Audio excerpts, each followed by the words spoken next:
On se retrouve dans Punchline sur CNews pour débriefer l'interview du ministre de l'économie et des finances Bruno Le Maire, qui était mon invité il y a quelques instants sur CNews. On est avec Danielle Simonet, bonsoir. Bonsoir. Oratrice de la France Insoumise et conseillère de Paris. Avec Julien Aubert, bonsoir. Bonsoir. Candidat à la présidence Les Républicains, député du Vaucluse. Et vous avez soutenu Bruno Le Maire pendant la primaire de la droite. C'était il y a un an. Dans ma verte jeunesse. Voilà.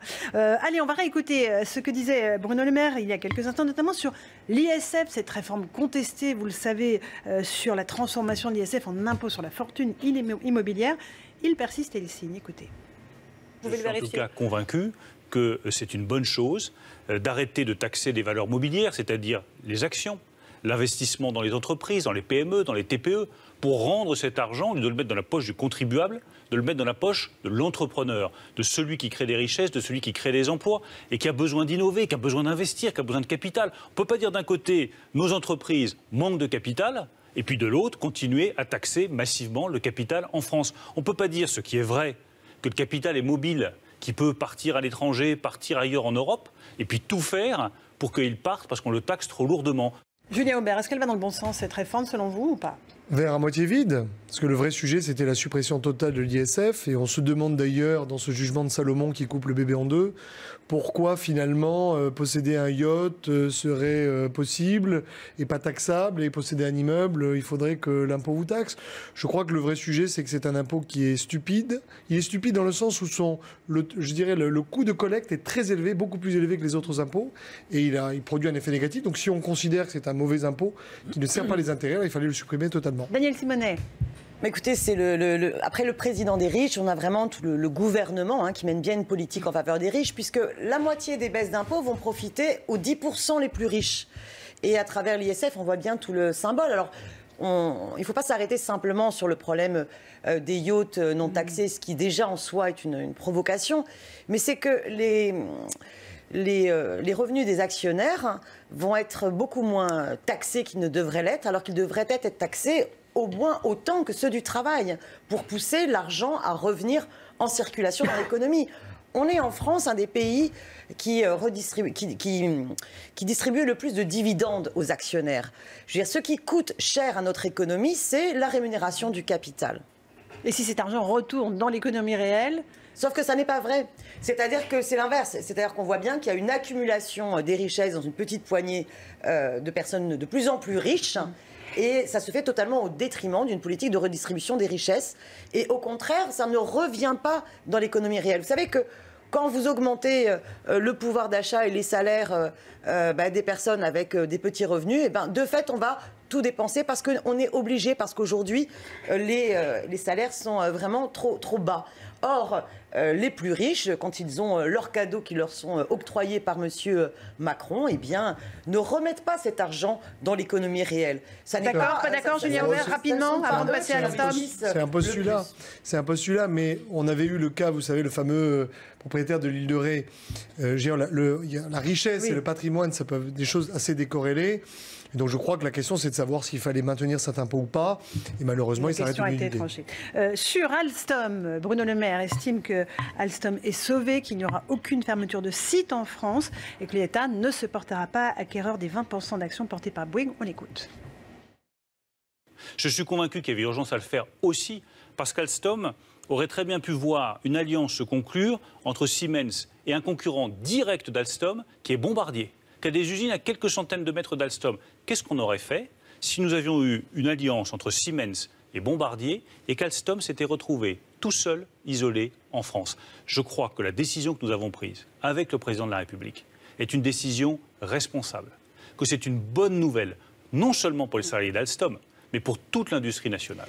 Danielle Simonet, c'est une bonne nouvelle pour la sauvegarde de l'emploi, tout simplement ? Mais bien sûr que non, parce que la France est en train de liquider son patrimoine industriel. Et c'est à la fois une catastrophe pour l'emploi, parce que là, il y a soi-disant des garanties qui sont données pour 4 ans. Et après, il se passe quoi ?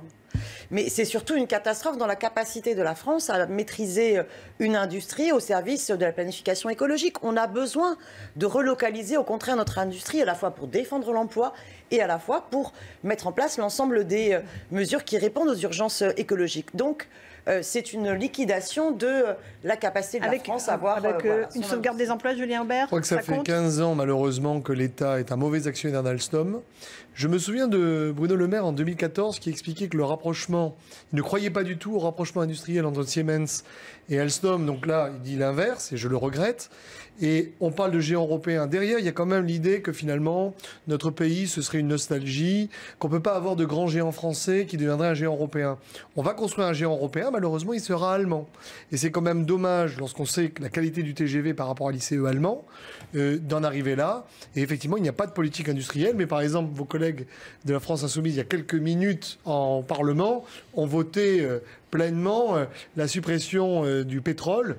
Et pourtant, il y a aussi des gens qui travaillent dans l'industrie pétrolière. Donc vous voyez, le problème industriel, je crois malheureusement, il est très large. Daniel Simonet, votre réponse là-dessus? Alors écoutez, je ne sais pas ce qu'ils ont voté il y a quelques instants, mais oui, il faut sortir des énergies carbonées. Il y a un enjeu écologique à passer vraiment aux énergies 100% renouvelables. Et je pense que justement la réindustrialisation de la France doit se faire justement au service de cet impératif écologique. Mais pour cela, il faut maintenir la capacité de la France à avoir une politique industrielle et pas liquider comme c'est fait actuellement. Et Monsieur le maire, par exemple, s'est vanté dans cette interview d'avoir sauvé, le gouvernement aurait sauvé les GMS. Mais il faut savoir qu'il y a près de 156 salariés qui se retrouvent sur le carreau. Et on n'a pas du tout... on ne s'est pas donné les moyens d'avoir un repreneur qui ait une véritable stratégie de développement et de redéveloppement de l'entreprise. Donc non, il y a une véritable situation extrêmement problématique de l'industrie en France. Et ce gouvernement, par sa politique libérale et son européanisme béant, n'y répond absolument pas, au contraire. J'ai bien compris qu'il y avait une volonté de déconstruire ce qu'on appelle la vieille économie. Donc ça, la filière nucléaire, le pétrole, le charbon, ça j'ai bien compris. J'ai pas encore compris quels investissements on allait faire pour créer dans la nouvelle économie. Et avant d'abandonner une liane, c'est bien et de la scier, c'est bien quand même d'être arrimé à l'autre. Allez, le Front social à présent. On va voir que Bruno Le Maire, comme le gouvernement, ne croit pas à la fameuse théorie du ruissellement. Écoutez. Je voudrais dire que je ne crois pas une seconde à la théorie du ruissellement. Cette théorie du ruissellement des richesses, elle n'existe pas. Jamais les richesses n'ont ruisselé. Il faut les créer. Ensuite, je veux dire à Laurent Berger que je suis prêt à assumer mes responsabilités devant les Français. Et donc à faire preuve de transparence sur la politique fiscale que nous menons. Parce qu'elle est nouvelle, parce qu'elle peut surprendre. Eh bien, je suis prêt à ce qu'elle soit évaluée dans 2 ans, de manière indépendante et totalement transparente, par la Cour des comptes, par l'INSEE, par la Direction du Trésor, par les parlementaires qui le souhaitent, pour que l'on juge de l'efficacité de cette politique fiscale en matière d'emploi, en matière de croissance, et éventuellement que nous corrigions certains points qui mériteraient d'être corrigés. Bon, en tout cas, voilà, il y a cet engagement à rendre compte des actions d'ici 2 ans. Julien Aubert. On va vraiment le remercier. Aujourd'hui, au Parlement, il expliquait « Je suis prêt à ce que le Parlement contrôle la politique menée par le gouvernement ». Je remercie vraiment le gouvernement de laisser le Parlement faire son travail. Après, je crois que c'est quand même très ésotérique, moi, le ruissellement des richesses. Je suis très, très basique et je crains malheureusement que les citoyens soient un peu comme moi. C'est-à-dire que derrière ces mots, on ne voit pas effectivement la politique qui est menée. La théorie du ruissellement, selon les néolibéraux, c'est laisser les riches s'enrichir et le peuple finira par récupérer quelques miettes. Voilà. Or, ça n'est jamais comme ça que cela se passe. Et donc, on voit bien au contraire que la politique qu'ils mènent est une politique inefficace et injuste. Mais c'est un peu daté, peut-être. Inefficace et injuste. Non, c'est absolument pas daté. Mais d'opposer les riches et les pauvres. Ben non, c'est totalement vrai. Je veux dire, on fait les poches des ménages en leur prenant les 5 € d'APL et maintenant, on va casser le logement social par la politique qui est proposée, qui sera pire que celle de Thatcher sur le logement social. Et de l'autre côté, on fait des cadeaux colossaux aux plus riches, que ce soit à travers les mesures sur l'ISF. C'est inacceptable, cette politique. Elle ne va pas dans le bon sens. Et celles et ceux qui suivent attentivement la politique menée s'en rendent compte, parce que les mobilisations de colère, elles montent de toutes parts et dans tous les secteurs. Alors peut-être vous allez lui donner un satisfecit sur les allocations familiales. Il n'exclut pas une réforme des allocations familiales, la fin de l'universalité des allocs. On va l'écouter. Ça ne me choque pas qu'on puisse envisager de supprimer des allocations familiales pour les revenus les plus élevés, mais regardons l'ensemble de la politique familiale, quotient familial inclus. tarifs dans les services publics inclus, pour s'assurer que ça reste juste et efficace. C'est Agnès Buzyn qui portera ça. Je pense qu'il faut consulter, il faut écouter. Et comme sur tous les sujets, ne pas prendre chaque sujet par le petit bout de la lorgnette en prenant une petite réforme ou une autre, mais donner de la cohérence, de la perspective, pour que les Français s'y retrouvent et se disent, au moins, nous savons où nous allons ensemble. Julien Aubert, vous, qu'est-ce que vous portez comme vision sur les allocations familiales ? La politique familiale, elle a été imaginée par le général de Gaulle en 1945 avec un concept d'égalité. C'est-à-dire qu'un ménage qui décide d'avoir des enfants ne soit pas pénalisé dans son niveau de vie par rapport à un ménage qui a le même revenu au départ. Donc c'est pour ça que je suis hostile, si vous voulez, à la modulation, au plafonnement. Enfin, on peut avoir différents termes. Je suis pour l'universalité des allocations familiales parce que l'objectif, c'est d'avoir une politique nataliste. Et depuis 2 ans, depuis d'ailleurs qu'il y a eu le plafonnement du quotient, etc., la modulation, on s'aperçoit que la natalité baisse dans ce pays, puisqu'on est passé à 1,93 enfants par femme. Donc il est urgent, à mon sens, de restaurer effectivement la cohérence. Parce que quand il dit il faut effectivement voir la vision d'ensemble, et la vision d'ensemble, c'est qu'on a plafonné le quotient familial, qu'on a modulé, que maintenant, eh bien, les plus aisés, je préférais parler des plus riches, mais que les plus aisés, en réalité, on leur demande systématiquement de cotiser.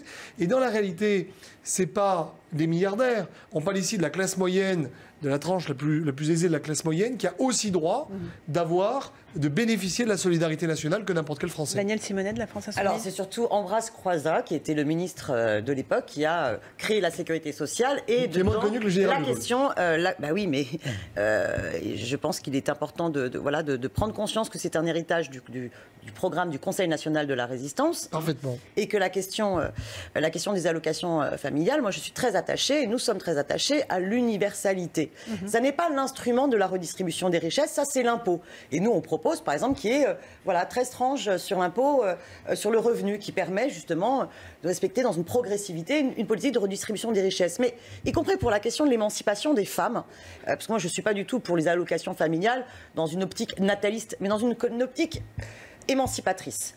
Il est important que les allocations, eh bien, elles soient universelles et pas calculées en fonction du revenu du couple, pour justement permettre de ne pas encourager ou dissuader plutôt les femmes de travailler. Parce que si vous le faites sur les 2 revenus, alors on va vous dire, mais écoutez madame, vous touchez de toute façon des salaires beaucoup moins élevés que les hommes. Bon, et bien finalement, avec votre petit salaire, vous faites en sorte que votre couple ne peut plus bénéficier des allocations familiales. Donc restez donc à la maison. Vous comprenez que pour l'émancipation des femmes, garder les allocations familiales universelles est extrêmement important. Et elle devrait avoir lieu. Un point d'accord, en tout cas, entre vous deux. En tout cas, l'allocation n'est pas un revenu. Et d'ailleurs, c'est pour ça qu'on ne voulait pas la fiscaliser à l'origine. Et je crois que c'est effectivement très important de faire une distinction entre l'impôt et ses allocations, et garder à l'esprit que c'est un principe d'égalité entre Français et entre Françaises. Un mot des Républicains, Julien Aubert, vous êtes candidat à la présidence des Républicains. Où est-ce que vous en êtes de vos parrainages d'ailleurs ? Écoutez, on a enfin dépassé le seuil de renouvellement, c'est-à-dire que ça rentre aux horizons de 100 parrainages par jour, ce qui est au-dessus du 80 nécessaire. Mais néanmoins, comme on a pris du retard, puisqu'on a beaucoup de mal aussi à communiquer, parce que j'ai pas accès aux fichiers, je ne peux pas envoyer de mail. Donc je demande évidemment aux gens qui nous regardent de parrainer. Donc vous pensez pouvoir être candidat ou pas ? Je l'espère pour la qualité du débat, parce que aussi je porte un courant de pensée qui a un petit peu disparu du paysage. Mais je crains malheureusement que si on ne se bouge pas, on ait un scrutin du type Corée du Nord. Voilà. Avec Laurent Wauquiez élu à 90% des voix ? Oui, mais on verra le taux de participation aussi. C'est quand il n'y a pas de... Vous savez, à vaincre sans péril, on triomphe sans gloire. Est-ce que les LR se grandissent en excluant Gérald Darmanin, Édouard Philippe, tous ceux qui sont sur la scène ? Il n'y a pas de question, à mon avis, d'exclusion. Il y a quand même un sujet. C'est une question d'exclusion. Oui, mais quand vous excluez, puis que 2 heures plus tard, vous dites finalement ils ont un sursis, moi j'ai du mal à comprendre. Surtout quand on veut incarner une droite d'autorité. Et la question n'est pas de les exclure. La question est de prendre acte qu'ils ne font plus partie de la famille politique et d'arrêter cette espèce de feuilleton qui nous ridiculise. Vous constatez qu'ils sont dans un gouvernement que nous ne soutenons pas et vous dites, écoutez, on prend acte, vous n'êtes plus membre des Républicains. Et ça s'arrête là. Sur les Républicains, Daniel Simonet, sur cette élection avec Laurent Wauquiez, peut-être comme seul candidat ? Écoutez, je veux dire, les Républicains, de toute façon, sont totalement inaudibles aujourd'hui. Je veux dire, la plupart, de toute façon, soutiennent la politique de ce gouvernement, qui prolonge de fait la politique qui avait été menée par Hollande. Ils ont voté contre la loi terroriste aujourd'hui. Et par Nicolas Sarkozy.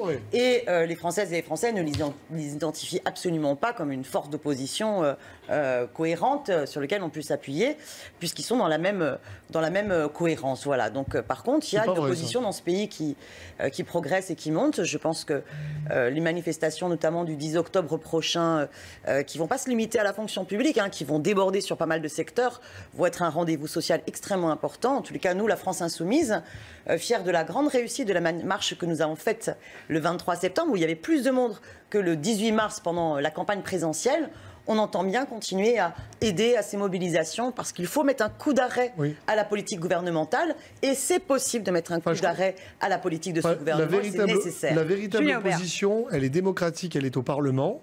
La rue manifeste, mais ce n'est pas la rue qui dicte la politique. Et donc je crois qu'on doit inventer une nouvelle opposition. Et c'est faux de dire qu'aux Républicains, tout le monde est d'accord avec la politique d'Emmanuel Macron. Vous l'avez bien vu à l'instant. Et d'ailleurs, je vous rappelle que vos amis ont voté la loi Hulot, sont en train de la voter. Preuve que vous aussi, vous êtes capable d'être dans le dernier wagon du grand train mené par M. Macron. C'est l'opposition constructive, Daniel Simonet ? Absolument pas, absolument pas. Et c'est extrêmement important de démasquer toutes les hypocrisies qui peut y avoir. Regardez. Ce gouvernement, sur l'écologie, n'est absolument pas cohérent quand vous voyez la cacophonie qu'il y a pu avoir sur le glyphosate et en même temps quand il y a un gouvernement qui décide de laisser le CETA s'appliquer. Vous savez, cet accord de libre-échange avec le Canada qui a des conséquences dramatiques d'un point de vue écologique. Mais ça, c'est le sujet européen. Catastrophique. C'est le sujet européen, donc il faudrait vraiment ouvrir, parce qu'effectivement, qu'il s'agisse d'ailleurs du discours de M. Macron. Pas, au peuple de se prononcer.